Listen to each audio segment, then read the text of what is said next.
नवग्रह और पारा खाने निकले हुए हैं हमें बताने।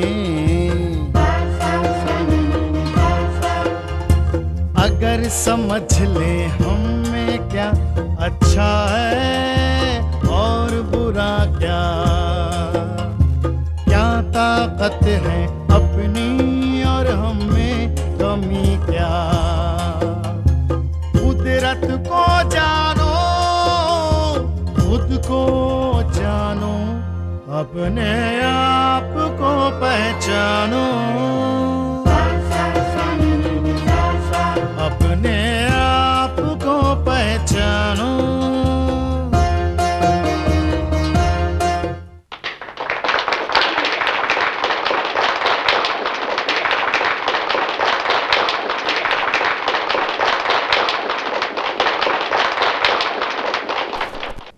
नमस्कार। हकीकत और असलियत की ज़िंदगी कौन नहीं जीना चाहता।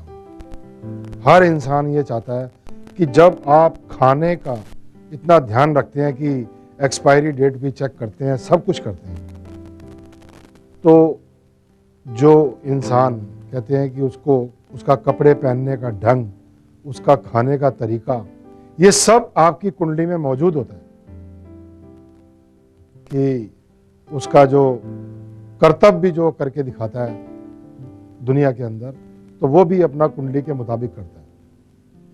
अब हम उन बातों को लेकर चलते हैं जो कि एक साथ बीतती रहती है, क्योंकि आपको उन्हीं लोगों से ज़्यादा लगाव हो जाता है जो कि आपको वो लगते हैं जैसे तिलकधारी है, माला पहनी है, चोला पहना है, तो आप सोचते हो कि ये बहुत बड़ा आदमी है। ऐसे ही संस्कृत जिसको आती है उसको भी आप समझते हो कि ये बहुत बड़ा आदमी है। तो एक क्या पॉसिबिलिटी है ये? संस्कृत भी एक लैंग्वेज है, हिंदी भी लैंग्वेज है, इंग्लिश भी लैंग्वेज है। कोई अगर इंग्लिश बहुत बढ़िया बोलता, कोई बोलता है इसको कि ये बहुत बड़ा विद्वान है, क्योंकि हम भ्रमित हो रहे हैं। सबसे बड़ी बात तो ये है कि एक इंसान, जैसे मैंने बताया, कि उसको कभी भी अपनी सीट का मिसयूज नहीं करना चाहिए। अगर मान लो आज पुलिस वाले हैं या जज हैं या जिनके ऊपर कहते हैं कि डॉक्टर हैं या संत है, फकीर है, एक आम आदमी का भरोसा इनके ऊपर हो जाता है, क्योंकि वो ये समझते हैं कि ये बड़े जिम्मेदार लोग हैं। जब उनकी आस्था टूटने लगती है तो वो उनको समझ में नहीं आता कि हम अब कहाँ खड़े हैं। तो कहते हैं कि जब 9 ग्रह, जिस इंसान को 9 ग्रह अपने हक में करने आ गए, जिसने अपने माता का सत्कार करना शुरू कर दिया, पिता का सत्कार करना शुरू कर दिया, और जो अपने भाई बहन और जितनी भी रिश्तेदारी है उनका सत्कार। अब क्या होता है कि जरा सा आजकल चलन है कि शादी हुई नहीं तो डाइवोर्स की बातें पहले हो जाती हैं। पति पत्नी का मतलब क्या है? आपने क्यों कसम खाई थी मंडप के बीच में, जो आपने अग्नि जो आपने वहां पर जलाई है, जो ये पंडित लोग आकर करते हैं, जो पूजा करते हैं शादी के समय, आप 7 फेरे लेते हो। कितना बड़ा गठबंधन जो कि आप कुदरत की नजरों में कर देते हो, और आग के आगे हाथ रखकर कहते हो कि हम एक दूसरे के काम आएंगे। तो ये ऐसा नहीं हो रहा, तभी तो हम ज्योतिषियों के चक्कर काटते हैं। जो इंसान कहते हैं कि एक तो सबसे बड़ी बात आती है यहाँ पर कि लड़का और लड़की का मैच करना। अब आजकल क्या है कि कंप्यूटर का चला हुआ है, बस उसका वो मैच करा, हाँ जी इतने गुण मिलते हैं, बस हो गया।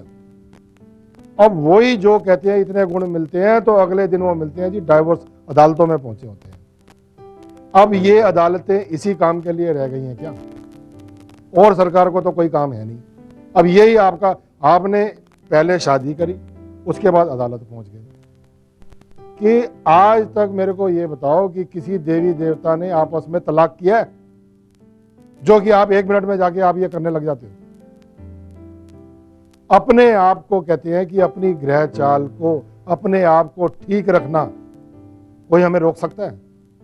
हम अपने आप को ठीक रखना चाहते हैं, अपनी कुंडली को उच्च का करना चाहते हैं, और ये लाल किताब के उपाय आपके सोच को, आपकी विल पावर को इतना स्ट्रांग कर देते हैं कि आप गलत कामों में ना हाँ करोगे, और उसमें क्योंकि आप पीछे हट जाओगे, क्योंकि गलत काम गलत है, और आप भी ये नहीं चाहते कि आपके साथ कोई गलत करे।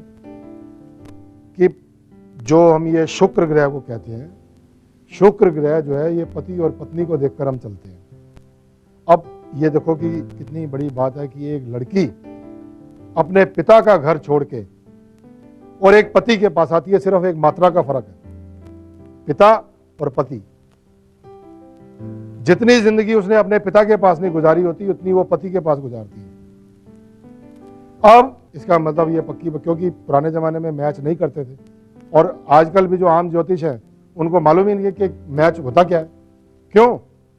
कि इसके पीछे बहुत बड़ा रहस्य है कि जिसको आपको औलाद का घर देखना पड़ेगा, और लड़का लड़की के लिए प्लस में है कि नहीं, या लड़की लड़के के लिए प्लस में है कि नहीं, वो आपको कैलकुलेट करनी आनी चाहिए।